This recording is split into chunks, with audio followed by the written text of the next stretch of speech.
जय हिंद साथियों, स्वागत है आपका self study classes Vishwamit Jain YouTube channel में। दोस्तों, आज हम हिंदी साहित्य की अपनी जो रोज आपकी टेस्ट सीरीज होती है, जिसमें हम ट्रिक के माध्यम से क्या पढ़ते हैं, प्रश्नों को याद करते हैं, रचनाओं को याद करते हैं, हिंदी साहित्य को याद करते हैं। ठीक है, रोज आपकी सुबह 9:30 बजे क्लास होती है ट्रिकी वीडियो की, तो देखना ना भूलें, हर रोज सुबह 9:30 बजे ट्रिकी वीडियो। ठीक है, चैनल को सब्सक्राइब कर लें। दोस्तों, आप पीजीटी एग्जाम की तैयारी कर रहे हैं, नेट की कर रहे हैं, एलटी ग्रेड या किसी भी टेट एग्जाम की तैयारी कर रहे हैं जिनमें हिंदी साहित्य पूछा जाता है, तो उनके लिए ट्रिकी वीडियो बहुत ही इंपॉर्टेंट है। ठीक है, और वीडियो अच्छा लगे तो कमेंट में जरूर बताना। तो पूरा वीडियो सिर्फ आपको देखना है और कुछ भी नहीं करना, ना कुछ याद करना है ना कुछ, सिर्फ पूरा वीडियो देखना है। ठीक है, तो आज का जो आपका पहला प्रश्न है, पीली आंधी उपन्यास की लेखिका कौन है। 4 विकल्प है, 2 सेकंड आपको दिए जाते हैं। और यहाँ पर जरा खेत की तरह भी देख लेना, खेत की तरफ, कि देखो कैसे पीली आंधी आई है।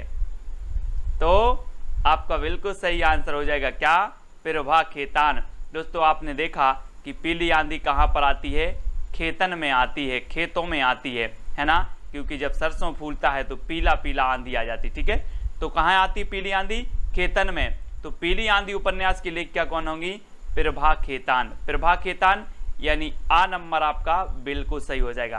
ठीक है, याद हुआ बिल्कुल। तो अगला प्रश्न बताना है, अपनी खबर आत्मकथा के लेखक कौन है।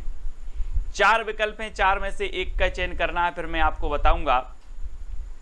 मैं आपको बता देता हूं दोस्तों कि अपनी खबर किन्हें नहीं रहती। अपनी खबर जो उग्र हो जाते हैं, जो उग्र हो जाते हैं, उन्हें अपनी खबर नहीं रहती कि मैं मर रहा हूं कि जी रहा हूं कि क्या हो जाएगा, उन्हें अपनी खबर नहीं रहती। जो उग्र हो जाते हैं, तो अपनी खबर आत्मकथा किसकी होगी, किसकी होगी, उग्र जी की। पांडे बेचन शर्मा उग्र।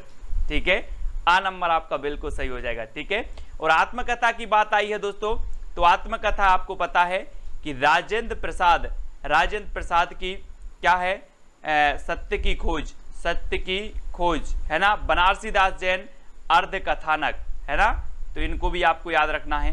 नेक्स्ट देखो, अंधा युग के रचनाकार कौन है।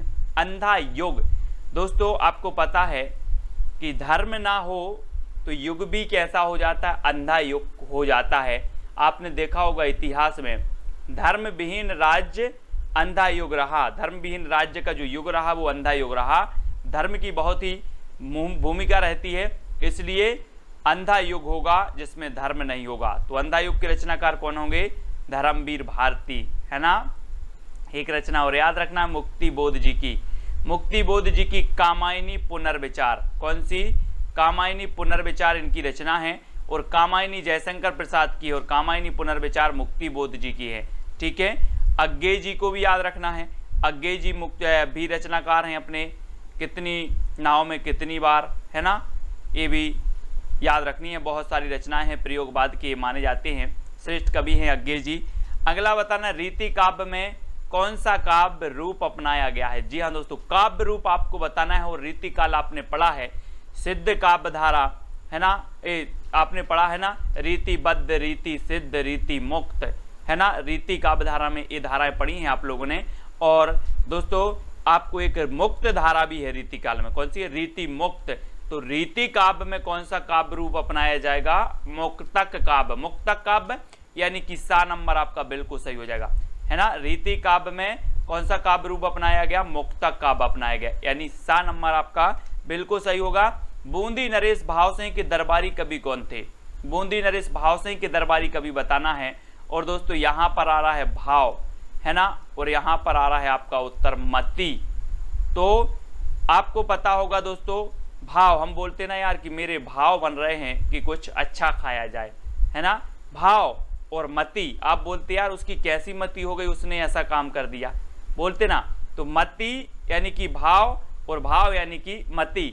तो भाव से के जो दरबारी कवि थे वो कौन थे, मति, क्योंकि मति और जो भाव हैं एक दूसरे के क्या हो जाएंगे, पर्यायवाची। तो आ नंबर आपका बिल्कुल सही हो जाएगा, मतीराम। ठीक है, भाव सिंह के दरबारी कवि कौन थे, मतीराम थे। आ नंबर आपका सही होगा। भिखारी दास के भी रीति काल के हैं, देव कवि भी आपको पता है ना, रीति काल से संबंधित है। पद्माकर आपके भक्ति काल से संबंधित हैं। देव कवि ने आपने संचारी भाव पढ़े होंगे 33, लेकिन 34वां संचारी भाव किसने माना? देव कवि ने। ये चीज भी आपको याद रखनी है। अगला बताना है आनंद अरुणोदय की रचयिता कौन है दोस्तों? आनंद अरुणोदय, भारतेंदु, राधा कृष्णदास, कुंभन दास या फिर प्रेम घन। और दोस्तों अगर प्रेम के बादल छा जाएं, प्रेम के घन छा जाएं, तो आपको आनंद आता है कि नहीं आता? सभी को आनंद आता है। तो प्रेम के बादल छा गए, बोले प्रेम के घन छा गए, तो आनंद आ रहा है। तो आनंद अरुणोदय के रचनाकार कौन होंगे? कौन होंगे? प्रेम घन। प्रेम घन यानी विकल्प नंबर जो डी है वो बिल्कुल सही हो जाएगा। बात कर लेते दोस्तों भारतेंदु जी की। भारतेंदु जी के नाम पर सभी को पता है कि इनके नाम पर आधुनिक काल का प्रथम काल जिसे भारतेंदु युग कहा जाता है, इन्हीं के नाम पर रखा गया। और भारतेंदु जी का जन्म कब हुआ था? 1850 में। 1850 में हुआ और 1885 में इनकी क्या हो गई थी? मृत्यु हो गई थी। किसकी? भारतेंदु जी की। तो ये चीज भी आपको याद रखनी है, ठीक है। कुंभन दास तो आपको पता है अष्टछाप के कवि हैं, इनके गुरु का नाम वल्लभाचार्य है कुंभन दास के, ठीक है। अगला बताना अछूत की शिकायत के रचनाकार कौन है? 4 विकल्प है, 2 सेकंड भी आपको दिए जाते हैं। दोस्तों एक चीज बताना है आपको, आपने वो फिल्म देखी होगी सूर्यवंशम। सूर्यवंशम देखी ना, उसमें अमिताभ बच्चन का नाम क्या होता है? हीरा। और हीरा के साथ ऐसा प्रयोग किया जाता है, ऐसा व्यवहार किया जाता है जैसे वो अछूत हो। कैसा हो? अछूत हो। तो अछूत की शिकायत यानी कि हीरा डोम, हीरा डोम, ठीक है। हीरा डोम आ नंबर आपका याद रख लेना, हीरा डोम, है ना। और लालदास की एक रचना है दोस्तों अवध विलास। अवध विलास कई बार पूछी गई है। लालदास की रचना कौन सी है? अवध विलास है। शिवराज सिंह बेचैन, इनकी एक रचना कई बार पूछी जाती है दोस्तों, चमार की चाय। कौन सी है इनकी रचना? चमार की चाय। किसकी? शिवराज सिंह बेचैन, ठीक है। तो ये चीज भी याद रखनी। 2017 की ये रचना, इसका रचना काल है चमार की चाय का, ठीक है। अगला बताना है करुणा कादम्बिनी के रचनाकार कौन है? करुणा कादम्बिनी। तो दोस्तों एक चीज बताना कि अपने संसार में देखा होगा कि सबसे ज्यादा करुणा व्यक्ति कब करता है? कब करता है? जब व्यक्ति चला जाता है। बोले गया, बहुत अच्छा था, गया, है ना, इस दुनिया से। और जब तक जिंदा रहा, जब तक पानी नहीं दिया एक लोटा, और बोले गया, बहुत अच्छा था। तो करुणा बरसा रहे हैं। तो करुणा बरसा रहे किसके लिए? गए के लिए। तो गया करुणा कादम्बिनी के रचनाकार होंगे गया प्रसाद शुक्ल स्नेही। और इनका एक उपनाम भी पूछा जाता है, आपसे पूछा जाता है कि त्रिशूल किसका उपनाम है? किसका? त्रिशूल किसका उपनाम है? तो गया प्रसाद शुक्ल स्नेही का उपनाम है त्रिशूल, ठीक है। बात करें पंडित महावीर प्रसाद द्विवेदी की, तो दोस्तों ये 1903 में सरस्वती पत्रिका के क्या बने थे? संपादक बने थे। अब देखना बहुत सारे लोगों को क्या रहता है, इसमें कंफ्यूज रहता है। कैसे? सरस्वती पत्रिका के जो संस्थापक थे, संस्थापक वो कौन थे? चिंतामणि घोष। कौन थे? चिंतामणि घोष थे, ठीक है। संपादक को बने महावीर प्रसाद द्विवेदी, लेकिन दूसरे संपादक, प्रथम संपादक कौन थे? श्याम सुंदर दास, ठीक है। 1900 ईस्वी में सरस्वती पत्रिका का प्रकाशन हुआ, ठीक है। संपादक कौन थे? श्याम सुंदर, ठीक है ना, याद रख लेना। लेकिन 1903 में कौन बने? महावीर प्रसाद द्विवेदी, है ना। बाल मुकुंद गुप्त की बात करें तो भारतेंदु युग और द्विवेदी युग के बीच की कड़ी कहा जाता है, समन्वय का कवि कहा जाता है बाल मुकुंद गुप्त को, ठीक है। और मैत्री शरण गुप्त को तो पता ही है, यानी राष्ट्र कवि कहा जाता है मैत्री शरण गुप्त, ठीक है। भारत भारती, है ना, इनकी रचना है। अगला है साकेत महाकाव्य में कितने सर्ग हैं? मैंने आपको बताया था दोस्तों, एक हिंदी साहित्य में चलता है 12 का आंकड़ा। 12 लकी नंबर है हिंदी साहित्य का। 12 कैसे लकी नंबर है? यहाँ पर 12 लिखा, आपने देखा कि साकेत में कितने सर्ग? 12, ठीक है। और रामानंद के कितने शिष्य? कितने शिष्य? रामानंद के 12, ठीक है। और वारकरी संप्रदाय जो है, जो आपने देखा होगा कौन सा? आलवार संप्रदाय में कितने हैं? 12, है ना। आलवार कितने थे? 12 आलवर थे। तो वारकरी नहीं, आलवर, ठीक है। आलवर भी आपको याद रखना है ना। तो ये 12 का चक्कर बहुत भयंकर है दोस्तों। 12 बहुत सारी चीजें आती है। वैसे ही साकेत महाकाव्य में कितने सर्ग हैं? 12 सर्ग हैं। और इनके 12वें सर्ग में कभी कभी पूछा जाता है कि किस सर्ग में लक्ष्मण और उर्मिला का जो है मिलन हुआ है साकेत के, तो 12वें सर्ग में हुआ है। ठीक है, तो 12वें सर्ग में याद रखना है। अगला बताना जयशंकर प्रसाद का आरंभिक उपनाम क्या था। आरंभिक उपनाम बताना है दोस्तों। बात कर लेते हैं जयशंकर प्रसाद जी की, है ना।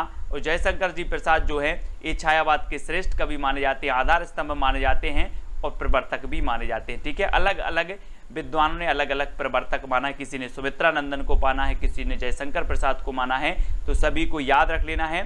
ठीक है, और जयशंकर प्रसाद का जो आरंभिक उपनाम था वो क्या था, कलाधर। क्या नाम था, कलाधर। अगर आपको कला सीखनी है तो आप कहाँ जाओगे, शंकर जी के पास जाओगे, है ना। कहाँ जाओगे, शंकर जी के पास जाना, भगवान कला सिखा दो हमें। तो कला सीखनी है तो कहाँ जानी, शंकर जी, यानी कि जयशंकर प्रसाद जी का उपनाम था कलाधर। ठीक है, अब दोस्तों मधोप उपनाम एक कई बार पूछा गया है, तो मधोप उपनाम था किसका, मैथिली शरण गुप्त का। ठीक है, मैथिली शरण गुप्त का उपनाम क्या था, मधोप। ठीक है, त्रिशूल किसका था, तो गया प्रसाद शुक्ल स्नेही। गया प्रसाद शुक्ल स्नेही का उपनाम था क्या, त्रिशूल। वैद्यनाथ जो मूल नाम था वो किसका था, नागार्जुन का। किसका था, नागार्जुन का। तो ये उपनाम हमेशा पूछे जाते हैं। ठीक है, तो इतनी चीजें याद रखनी है। ठंडा लोहा के रचनाकार कौन है, ठंडा लोहा दोस्तों आपको बताना है, 2 सेकंड भी आपको दिए जाते हैं। मैं आपको बता दूं कि लोहा कितना भी गर्म हो, लोहा कितना भी गर्म हो, जब धर्म के पास आता है तो ठंडा हो जाता है। धर्म के पास आता है तो ठंडा हो जाता है। तो ठंडा लोहा के रचनाकार कौन होंगे, कौन होंगे, धर्म के पास आता है तो लोहा ठंडा हो जाता है, तो धर्मवीर भारती, यानी आ नंबर आपका बिल्कुल सही हो जाएगा। बात करें महादेवी वर्मा की, छायावाद की श्रेष्ठ कवित्री, आधुनिक मीरा इन्हें कहा जाता है। क्या कहा जाता है, आधुनिक मीरा। ठीक है, एक फैक्ट आपको याद रखना है। नेक्स्ट बात करें दोस्तों, इनकी एक रचना है यामा। यामा के लिए इन्हें क्या मिला, ज्ञानपीठ पुरस्कार मिला। ठीक है, याद रख लेना। इनकी रचनाएं और भी हैं, रश्मि है, नीरजा है, निहार है, महादेवी वर्मा जी की, इनको आपको याद रखना। हजारी प्रसाद द्विवेदी की बात करें तो हिंदी साहित्य के आदिकाल को इनने आदिकाल नाम दिया, है ना। हिंदी साहित्य का उद्भव विकास, हिंदी साहित्य की भूमिका, हिंदी साहित्य का आदिकाल, इनके ही ग्रंथ है हजारी प्रसाद द्विवेदी की। एक और श्रेष्ठ रचना पूछी जाती है, अशोक के फूल। अशोक के फूल, ये रचना किसकी है, तो अशोक के फूल भी हजारी प्रसाद द्विवेदी की है। ठीक है, तो इतनी चीज याद रखनी है। फिर आपको बताना है सिद्ध साहित्य किसकी रचना है, सिद्ध साहित्य। जी हाँ दोस्तों, ये किसकी है, धर्मवीर भारती की, राहुल सांकृत्यायन की, सरहपा की, या फिर रामचंद्र शुक्ल की। अभी तक आपने पढ़ा है दोस्तों कि सिद्ध काव्यधारा, सिद्ध काव्यधारा पढ़ा, जैन साहित्य, सिद्ध साहित्य ये पढ़े हैं आपने। लेकिन आज रचना भी पढ़ लो कि सिद्ध साहित्य जो रचना है वो किसकी है, धर्मवीर भारती की, है ना। और आपको पता है कि धर्म में बहुत सिद्धि चलती है। आपने बोला कि मैंने वेद मंत्र का जाप किया मुझे सिद्धि हो गई, तो सिद्धि हो गई यानी कि सिद्ध साहित्य, है ना। तो धर्मवीर भारती इस प्रकार से याद रख लेना, इनकी रचना है। और राहुल सांकृत्यायन की बात करें तो राहुल सांकृत्यायन ने हिंदी का प्रथम कवि कैसे माना है, सरहपा को माना है। ठीक है, राहुल सांकृत्यायन की आत्मकथा का नाम है दोस्तों मेरी जीवन यात्रा। मेरी जीवन यात्रा, ये चीज भी आपको याद रख लेना है। ठीक है, और मेरी जीवन यात्रा और किसकी है, तो जमुना देवी बजाज की भी आत्मकथा का नाम है। जमुना देवी बजाज की आत्मकथा का क्या नाम है, मेरी जीवन यात्रा। ठीक है, सरहपा की बात करें तो हिंदी के प्रथम कवि हैं और इनकी एक रचना है कौन सी, दोहा कोश। इसको भी आपको याद रख लेना, दोहा कोश। ठीक है, रामचंद्र शुक्ल तो है ही हिंदी साहित्य का इतिहास इनका। ठीक है, हिंदी शब्द सागर की भूमिका के रूप में इनका 1929 में प्रकाशन हुआ था, है ना। तो याद रख लेना है। अगला आपको बताना है हिंदी शब्दानुशासन के लेखक कौन है। हिंदी शब्दानुशासन दोस्तों एक चीज बताना कि शब्दों का अनुशासन किसको सिखाया जाता है, किसको सिखाया जाता है, जब एक बालक किशोरावस्था में पहुंचता है, किशोरावस्था में पहुंचता है तब उसे सिखाया जाता है शब्दों का अनुशासन। तो हिंदी शब्दानुशासन के लेखक कौन होंगे, किशोरीदास वाजपेयी। ठीक है, याद रख लेना, इनकी रचना है, बहुत ही महत्वपूर्ण रचना है, हिंदी शब्दानुशासन के लेखक किशोरीदास वाजपेयी। और दोस्तों आपको याद रख लेना है, कभी आपसे अगर पूछा जाए कि हिंदी का पाणिनि किसे कहा जाता है, हिंदी का पाणिनि किसे कहा जाता है, तो वो कहा जाता है किशोरीदास वाजपेयी को। ये चीज भी याद रखनी है। ठीक है। अगला क्वेश्चन है अंगद पेज के रचनाकार कौन है? प्रश्न क्रमांक 14 का उत्तर आपको बताना है। दोस्तों एक चीज बताना, आपने रामायण देखी होगी और आपने देखा होगा अंगद रहते एक अंगद, और अंगद अपना पेज रोप देते हैं लंका में, किसकी कृपा से? किसकी कृपा से? ईश्वर की कृपा से। किसकी कृपा से? ईश्वर की कृपा से अंगद ने पैर रोप दिया। तो अंगद पेज ईश्वर की कृपा यानी कि ईश्वरदास, ठीक है, इनकी रचनाकार हो जाएंगे। नावादास के बारे में आपको पता है, इनकी रचना है कौन सी? भक्तमाल है, ठीक है। भक्तमाल जीवन व्रत कहलाता है और भक्तमाल की टीका लिखी किसने? प्रियादास ने, ठीक है। किसने लिखी? प्रियादास ने। ये चीज भी आपको याद रखना है, ठीक है। अग्रदास भक्त है, नावादास के गुरु हैं अग्रदास, और दोस्तों अग्रदास की एक रचना है कौन सी? ध्यान मंजरी। ध्यान मंजरी किसकी रचना है आपसे पूछा जाएगा, तो ये अग्रदास की है, ठीक है। इतनी चीजें याद रखनी है। अपराजिता के रचनाकार कौन है? अपराजिता रामेश्वर शुक्ल अंचल, दिनकर, तुलसीदास या फिर माखनलाल चतुर्वेदी। तो दोस्तों आपको बताना है, आप जिस भी अंचल के हो, आप जिस भी अंचल मतलब होता है क्षेत्र, ठीक है, आप जिस अंचल के हो वहां पराजित होगे क्या? नहीं होंगे। हर व्यक्ति अपने अपने अंचल में कैसा है? मैं तो अपने अंचल में अपराजित हूं बोलूं, मुझे कोई पराजित नहीं कर सकता।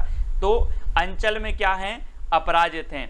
तो रामेश्वर शुक्ल अंचल है ना, अपराजिता के रचनाकार होंगे अंचल साहब, है ना। दिनकर के बारे में सभी को पता है, उर्वशी इनका श्रेष्ठ उर्वशी इनकी रचना है, ठीक है। और उर्वशी के लिए इनको क्या मिला है दोस्तों? ज्ञानपीठ पुरस्कार मिला है। उर्वशी एक रचना जयशंकर प्रसाद जी की भी है, वो भी याद रखना है, ठीक है। तुलसीदास कवि का भी नाम है, तुलसीदास निराला जी की रचना भी है, ठीक है, निराला जी की रचना है, ये चीज भी याद रखनी है। तुलसीदास नाटक है एक दोस्तों, तुलसीदास नाटक मधुसूदन जी की है, मधुसूदन का एक नाटक है तुलसीदास नाटक, तो वो भी याद रखनी है। माखनलाल चतुर्वेदी की बात करें तो एक भारतीय आत्मा कहा जाता है माखनलाल चतुर्वेदी को, ठीक है। और अपराजिता के रचनाकार रामेश्वर शुक्ल अंचल जी हैं। अगला बताना देहाती दुनिया की रचनाकार कौन है? देहाती दुनिया, दोस्तों एक चीज बताना कि देहाती दुनिया में क्या होता है। वो नहीं जानते कि अगर मगर क्या कुछ, वो जानते हैं कि मैं शिव की पूजन करता हूं और शिव ही मेरी सहाय करेंगे। क्या करेंगे? शिव ही सहाय करेंगे। कहां पर? देहाती दुनिया में। तो देहाती दुनिया किसकी होगी? शिव पूजन सहाय, क्योंकि शिव की पूजन ही सहाय है देहाती दुनिया में। तो आपका जो विकल्प नंबर 1 है वो बिल्कुल सही होगा, ठीक है, याद रख लेना। बात गोकुल दास की बात करें तो दोस्तों आपको कई बार बताया है 252 वैष्णव की वार्ता और 84 वैष्णव की वार्ता, ये जीवन व्रत हैं गोकुल दास के, इनको भी याद रखना है। हालाते कन्हैया की रचनाकार कौन है? प्रश्न क्रमांक 17 विद्यापति, मलिक मोहम्मद जायसी, हजारी प्रसाद द्विवेदी या अमीर खुसरो। हालाते कन्हैया, दोस्तों एक चीज बताना कि आपको पता है लॉकडाउन में हालात भी बिगड़ गए, किसके? अमीरों के भी, अच्छे अच्छे अमीरों के हालात बिगड़ गए। तो हालाते कन्हैया किसकी है? अमीर खुसरो, ठीक है, अमीर खुसरो याद रख लेना, ठीक है। विद्यापति को सभी जानते हैं, इन्हें अभिनव जयदेव कहा जाता है, कवि शेखर भी कहा जाता है, ठीक है, अभिनय जयदेव भी, और मैथिल कोकिल भी कहा जाता है, मैथिल कोकिल, ठीक है, किसे? विद्यापति को। और पदलता पताका इनकी रचना है, पदावली, कीर्तिलता और कीर्ति पताका, ठीक है, ये चीज आपको याद रखना है, ये किसकी है? विद्यापति जी की है, ठीक है। और जायसी का पद्मावत तो आपको पता ही है। मंगलसूत्र के रचनाकार कौन है दोस्तों? प्रेमचंद की जब मैं आपको रचना याद करवाऊंगा ट्रिक से, तो प्रेमचंद जी का मंगलसूत्र क्या रह गया? अधूरा रह गया। प्रेमचंद जी का जो मंगलसूत्र उपन्यास है ये क्या रह गया? अधूरा रह गया। और ये मंगलसूत्र किसका है? प्रेमचंद जी का है, ठीक है। पंडित महावीर प्रसाद द्विवेदी की बात करें दोस्तों तो इनकी एक रचना है संपत्ति शास्त्र। क्या है? संपत्ति शास्त्र, बहुत ही श्रेष्ठ है, कई बार पूछा गया संपत्ति शास्त्र, है ना। और याद रख लेना कौशल लाभ की तो आपको पता ही है ना, कौशल लाभ, ढोला मारूरा दूहा कौशल लाभ, कल्लोल कभी कभी ऐसे आता है, ठीक है। अगला बताना है जयशंकर प्रसाद का प्रथम नाटक कौन सा है। अब जयशंकर प्रसाद की बात आती है तो मैं आपको हर बार बताता हूं कि इनका एक कामायनी नाम का महाकाव्य है, कामायनी नाम का, ठीक है, जिसमें कितने सर्ग हैं? 15 सर्ग हैं, ठीक है, याद रखेंगे। और दोस्तों जयशंकर प्रसाद ने बहुत नाटक लिखे हैं इन्होंने, सज्जन इनका प्रथम नाटक माना जाता है। प्रायश्चित इनका नाटक है, कामना इनका नाटक है, कल्याणी परिणय है, राजश्री इनका प्रथम ऐतिहासिक नाटक है। कभी आपसे पूछा जाए कि जयशंकर प्रसाद का प्रथम ऐतिहासिक नाटक कौन सा है, तो राजश्री इनका प्रथम ऐतिहासिक है ना। चंद्रगुप्त, स्कंदगुप्त, ये सारे नाटक इसके हैं, जयशंकर प्रसाद जी के हैं, तो इनको आपको याद रखना है। अगला आपको बताना है दोस्तों, और मैं आपको बता दूं कि जो सज्जन पुरुष होते हैं वो कहाँ जाते हैं, शंकर जी की पूजन करने जाते हैं सज्जन पुरुष, है ना, याद रख लेना। अगला है क्या भूलूं क्या याद करूं, किस विधा की रचना है दोस्तों, तो जल्दी से बताएं, मैं आपको बता दूं हरिवंश राय बच्चन जी की आत्मकथा है क्या भूलूं क्या याद करूं, है ना, और ये क्या है, आत्मकथा है, बहुत ही बढ़िया है, कई बार एग्जाम में पूछी गई आत्मकथा है क्या भूलूं क्या याद करूं, मोस्ट इंपॉर्टेंट भी है, तो इसको याद रखें, ठीक है। अब दोस्तों आपका चैलेंज प्रश्न की बारी है, और चैलेंज प्रश्न में आपको उत्तर बताना है कि महावीर प्रसाद द्विवेदी सरस्वती पत्रिका के संपादक कब बने, 1903 में, 1900 में, 1901 में या 1920 में। महावीर प्रसाद द्विवेदी सरस्वती पत्रिका के संपादक कब बने, ये आपको बताना है, और वीडियो को लाइक करके शेयर अवश्य करना है, 2 लाइन मोटिवेशन की जरूर लिखना है, ठीक है। और महावीर प्रसाद द्विवेदी के बारे में कितना आप जानते हो वो भी आपको कमेंट में लिख देना है, सरस्वती पत्रिका के बारे में जो जानते हो वो भी कमेंट में लिख देना है, ठीक है। और पिछले वीडियो जरूर देखना है, वीडियो को लाइक करना है। पिछले वीडियो में हमें विनय पत्रिका की भाषा पूछा था कि भाषा क्या है, तो ब्रज भाषा है, ये चीज भी आपको याद रखनी, विनय पत्रिका की भाषा क्या है ना, ब्रज भाषा है, ठीक है, याद रख लेंगे।